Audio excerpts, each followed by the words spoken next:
شروع اللہ کے بابرکت نام سے جو بڑا مہربان نہایت رحم کرنے والا ہے۔ ناظرین کرام، عرش پر ہلچل مچ جاتی ہے فجر کی نماز کے بعد جو بندہ یہ تسبیح پڑھتا ہے۔ سارا دن جو بھی منہ سے بولتے جائیں گے وہ انشاءاللہ اللہ کے فضل و کرم سے ملتا رہے گا۔ یہ بہت فضیلت والی تسبیح ہے۔ ناظرین کرام، قرآن پاک میں ارشاد باری تعالی ہے، اور لوگوں کے درمیان ٹھیک ٹھیک فیصلہ کر دیا جائے گا۔ سورج 1 میل کے فاصلے پر ہوگا، زمین آگ کی طرح جل رہی ہوگی، لوگ ننگے پاؤں ننگے بدن حاضر ہوں گے اور اعلان کیا جائے گا، اے مجرموں، آج نیک لوگوں سے الگ ہو جاؤ۔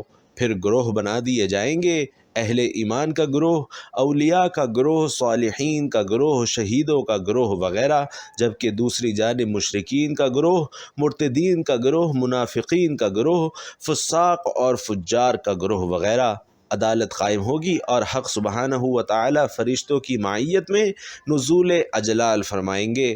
عدالت کی ہر طرف فرشتے صفے بنائے کھڑے ہوں گے، ملائکہ، انبیاء، اولیاء اور شہداء بطور گواہ طلب کر لیے جائیں گے۔ پہلے مجرم سے اللہ سبحانہ و تعالی آغاز فرمائیں گے کہ کیا میں نے تجھے سوچنے اور سمجھنے کے لیے دل اور دماغ نہیں دیے تھے؟ کیا میں نے تجھے سننے کے لیے کان اور دیکھنے کے لیے آنکھیں نہیں دی تھیں؟ ابن آدم کہے گا کہ اے میرے پاک پروردگار، سب کچھ ہی آپ نے مجھے عطا کیا تھا۔ تو پھر اللہ تعالیٰ پوچھے گا کہ پھر تو نے شرک کیوں کیا؟ میرے نبی صلی اللہ علیہ وسلم کی تکذیب کیوں کی اور میرے نازل کردہ ہدایت یعنی قرآن مجید کے مطابق اپنی زندگی بسر کیوں نہیں کی؟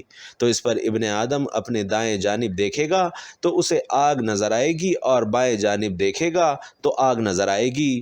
عرض کرے گا، اے اللہ، میں واقعی ظالم تھا، بس ایک دفعہ مجھے پھر سے دنیا میں بھیج دے تو میں موحد بن کر رہوں گا۔ پھر دوسرے مجرم سے اللہ سبحانہ و تعالی سوال کرے گا کہ کیا میں نے تجھے مال و دولت، عزت، اہل و عیال اور دوسری نعمتیں نہیں دی تھیں؟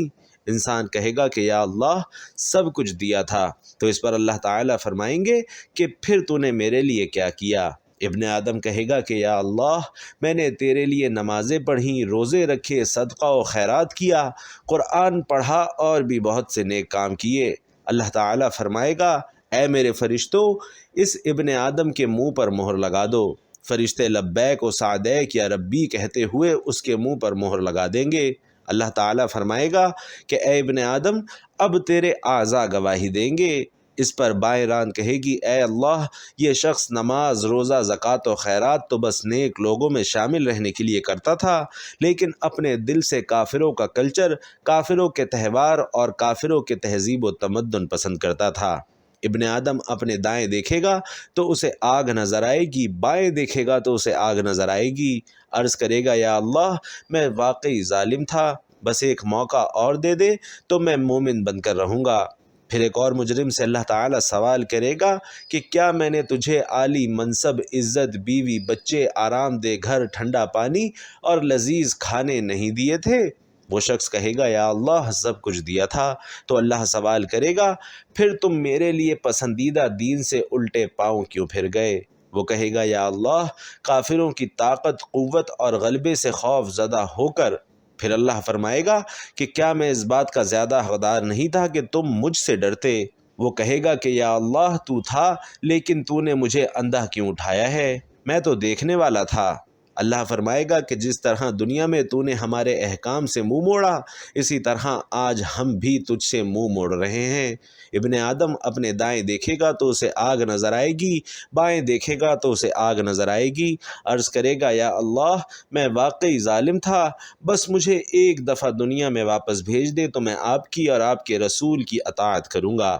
پھر اللہ تعالیٰ کی بارگاہ میں ایک اور مجرم پیش کیا جائے گا تو اللہ اس سے سوال کرے گا کہ کیا میں نے تجھے دنیا میں اقتدار اور اختیار نہیں دیا تھا؟ تو وہ کہے گا، یا اللہ، دیا تھا۔ تو اللہ سوال کرے گا کہ تو نے نماز صلاۃ نافذ کیوں نہ کیا، نماز زکوٰۃ نافذ کیوں نہ کیا، اسلام کا نظام عفت و عصمت نافذ کیوں نہ کیا، اور اسلام کی حدود نافذ کیوں نہ کیں؟ میرے دین کا راستہ کیوں روکا؟ ابن آدم اپنے دائیں دیکھے گا تو اسے آگ نظر آئے گی، بائیں دیکھے گا تو اسے آگ نظر آئے گی۔ عرض کرے گا، یا اللہ، میں واقعی ظالم تھا، بس ایک موقع دے دے، میں تیرے دین کا مددگار بن کر رہوں گا۔ پھر ایک اور مجرم رب کی بارگاہ میں پیش کیا جائے گا، اللہ تعالیٰ اس سے سوال کرے گا کہ کیا میں نے تجھے وسیع و عریض جاگیریں نہیں دی تھیں، سرداری نہیں دی تھی، بے حد و حساب مال و دولت اور عزت عطا نہیں کی تھی؟ وہ کہے گا یا اللہ سب کچھ عطا کیا تھا۔ پھر اللہ فرمائے گا کہ کیا ناؤ نوش کی محفلیں سجانے کے لیے، یتیموں اور بیواؤں، یتیموں اور مسکینوں کی عزتیں لوٹنے کے لیے، چوری ڈاکے اغوا اور قتل کروانے کے لیے؟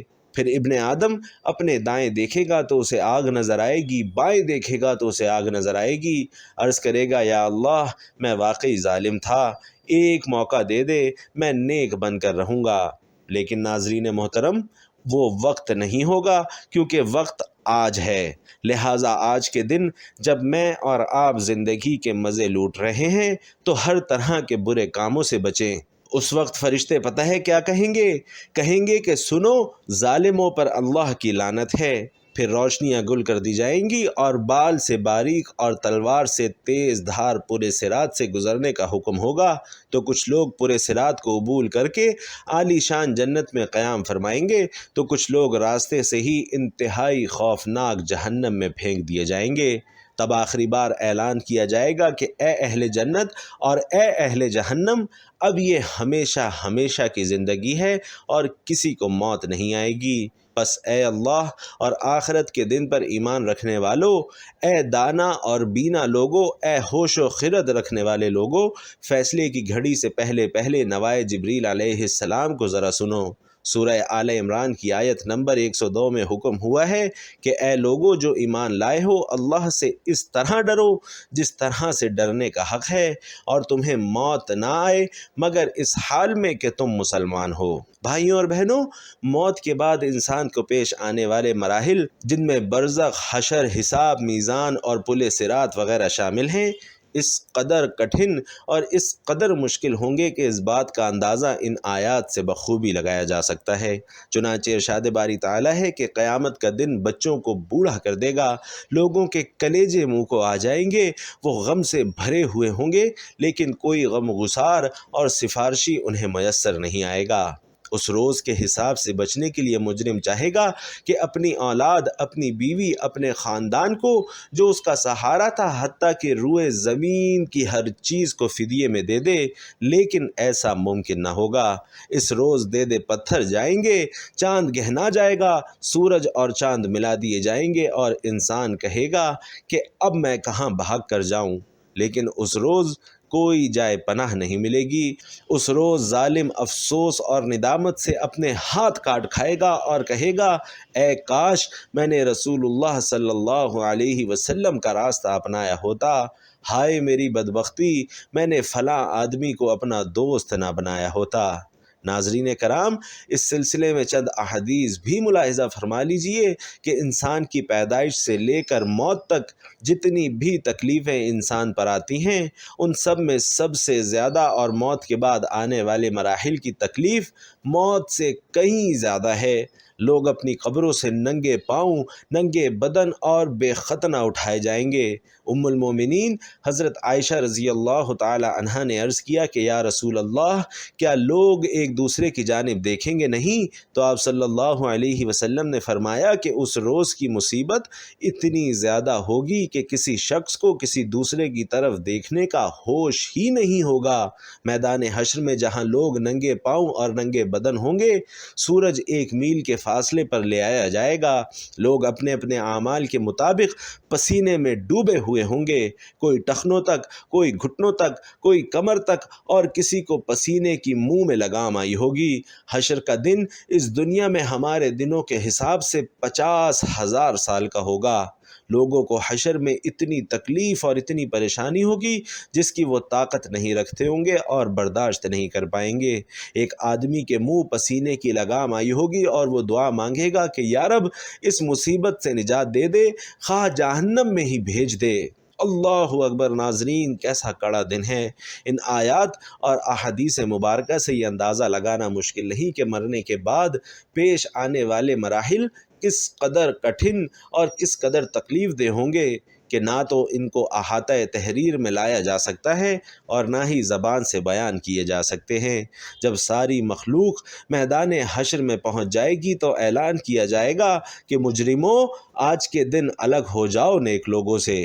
سیدنا ابن عباس رضی اللہ تعالی عنہ فرماتے ہیں، سورج، چاند اور ستاروں کو لپیٹ کر اور بے نور کر کے سمندروں میں ڈال دیا جائے گا، اور پھر مغربی ہوائیں چلیں گی اور آگ لگ جائے گی، جبکہ ایک مرفوع حدیث میں ہے کہ اس کو طے کر کے جہنم میں ڈال دیا جائے گا۔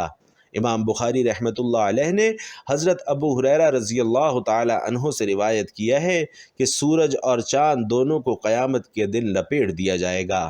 امام بزار نے کہا کہ ان کو لپیٹ کر دوزخ میں ڈال دیا جائے گا، جبکہ حسن بصری نے کہا کہ ان دونوں کا کیا گناہ ہے جو ان کو جہنم میں پھینکا جائے گا۔ ابو سلمہ نے کہا کہ میں نے تم کو رسول اللہ کی حدیث بیان کی ہے اور تم اس پر اعتراض کر رہے ہو کہ ان کا گناہ کیا ہے۔ امام ابو یعلیٰ نے اس حدیث کو حضرت انس رضی اللہ تعالی عنہ سے روایت کیا ہے، اور اس میں یہ اضافہ بھی کیا ہے کہ سورج کو اور چاند کو دوزخ میں اس لیے پھینکا جائے گا تاکہ سورج اور چاند کی عبادت کرنے والے ان کا انجام دیکھ لیں۔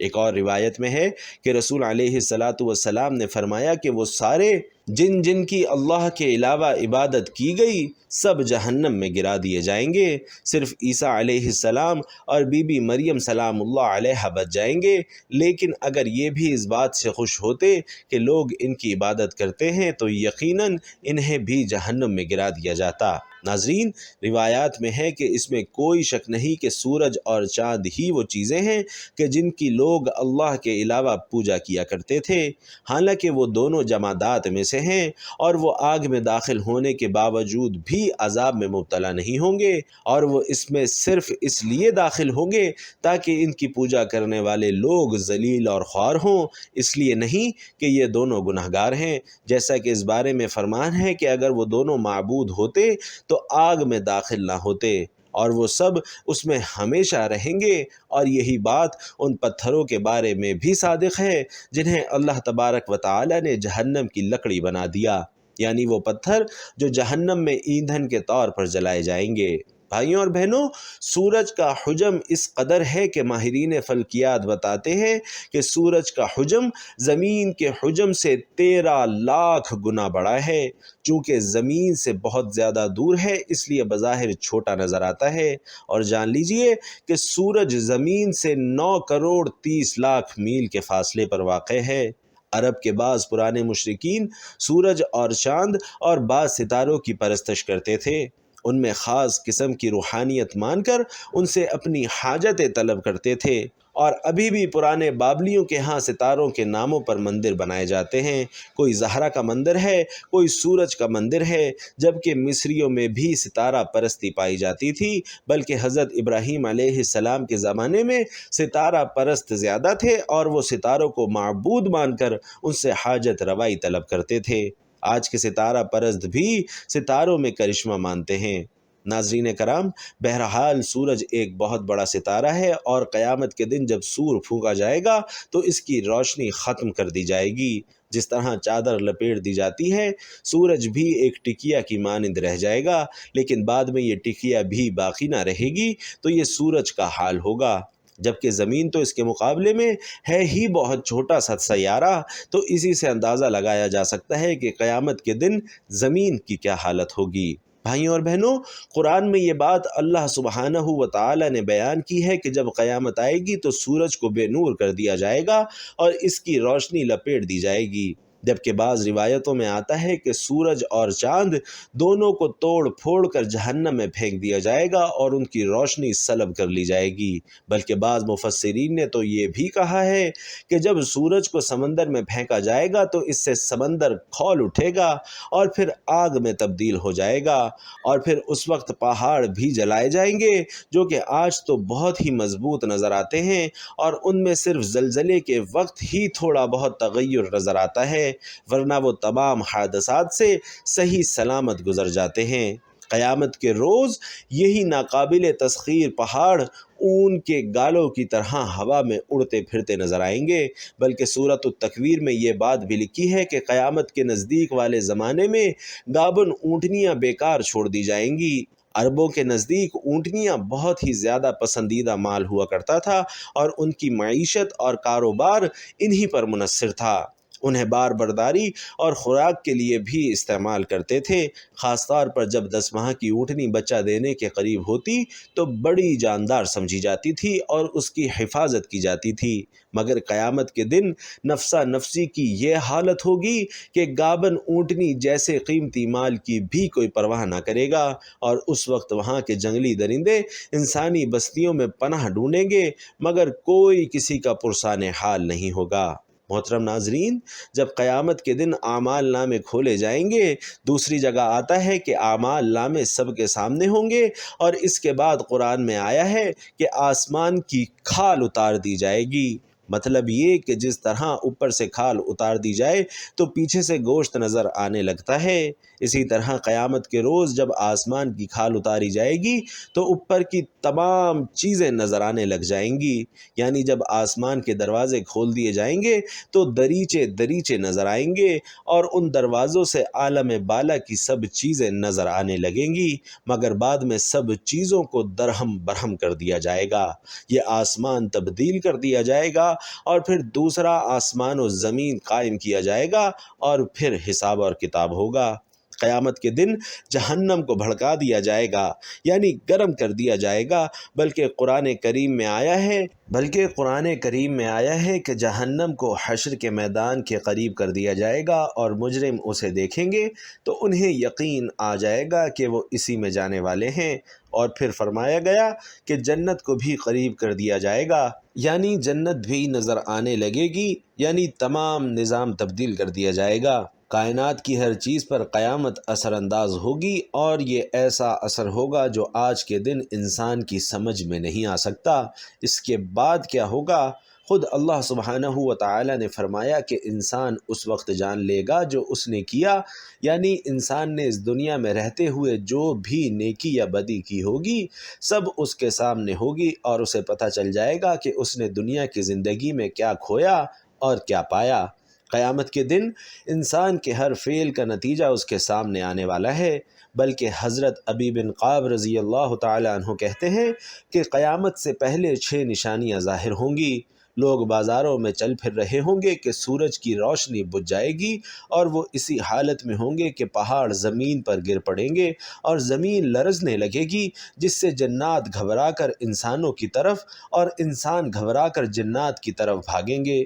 جانور، درندے اور پرندے آپس میں خلط ملط ہو جائیں گے۔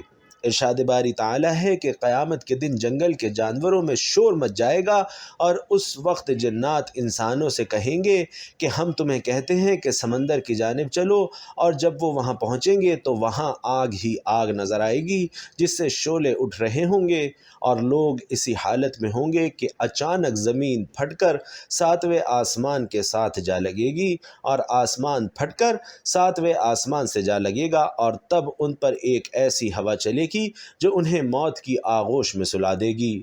حضرت ابن مسعود رضی اللہ تعالی عنہ فرماتے ہیں کہ آسمان کی حالت تبدیل ہوتی رہے گی، آسمان پھٹتا رہے گا اور اس کے احوال تبدیل ہوتے رہیں گے۔ امام قرطبی رحمۃ اللہ علیہ فرماتے ہیں کہ قیامت کے دن لوگوں کو اندھیرے میں اٹھایا جائے گا اور آسمان کو لپیٹا جا چکا ہوگا، ستارے جھڑ جائیں گے، سورج اور چاند ختم ہو جائیں گے، اور ایک منادی آواز دے گا تو لوگ اس روز اس کی آواز کے پیچھے دوڑیں گے۔ نبی کریم صلی اللہ علیہ وسلم نے فرمایا کہ جب میں قیامت کے روز جنت میں داخل ہوں گا اور اپنے رب کو دیکھوں گا تو اس کے سامنے سجدہ ریز ہو جاؤں گا۔ اللہ سبحانہ و تعالی مجھے اپنی تعریف اور بزرگی بیان کرنے کی ایسی اجازت دیں گے جو اپنی مخلوق میں سے کسی کو بھی نہیں ملے گی۔ پھر اللہ فرمائیں گے، اے محمد اپنا سر اٹھائیں اور شفاعت کریں، آپ کی شفاعت قبول ہوگی، آپ سوال کریں آپ کو عطا کیا جائے گا۔ جب میں اپنا سر اٹھاؤں گا تو اللہ سبحانہ و تعالی استفسار کریں گے کہ آپ کیا چاہتے ہیں۔ حالانکہ اللہ تعالیٰ خوب جانتے ہیں، تو میں عرض کروں گا، یا اللہ آپ نے میرے ساتھ شفاعت کا وعدہ فرمایا تھا، بس میرے امتیوں کے حق میں میری شفاعت قبول فرمائیں تاکہ وہ جنت میں داخل ہو سکیں۔